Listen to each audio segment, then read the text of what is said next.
एक राजा के कमरे में एक जूं रहती थी। रात को जब राजा सो जाता था, तब वह चुपके से बाहर निकलकर राजा का खून चूसती थी और फिर अपनी जगह पर जाकर छिप जाती थी। एक दिन कहीं से एक खटमल भटकते हुए राजा के कमरे में आ गई। जूं ने जब उसे देखा, तो उसे वहां से जाने को कहा। यह सुनकर खटमल बोली, मैं तो तुम्हारी मेहमान हूं। अपने मेहमान से कोई ऐसे जाने को कहता है क्या?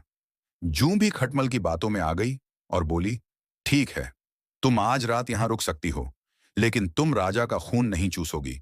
खटमल बोली, अरे मैं तो तुम्हारी मेहमान हूं, तुम मुझे कुछ तो खून चूसने दोगी, और भला एक राजा के खून से अच्छा किसका खून होगा?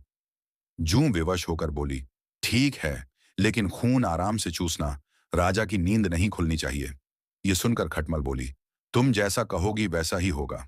अब दोनों एक कोने में बैठकर रात होने का इंतजार करने लगी।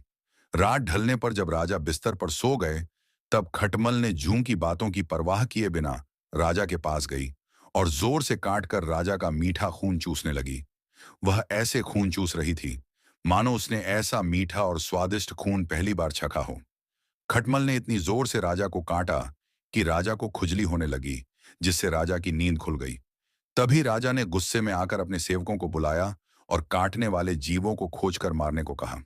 राजा की यह बात सुनकर चतुर खटमल तो कमरे से भाग गई, लेकिन चादर के कोने में बैठी जूं सेवकों की नजर में आ गई और बेचारी जूं मारी गई। इसीलिए कहा जाता है, चतुर लोगों से हमेशा होशियारी से काम लेना चाहिए।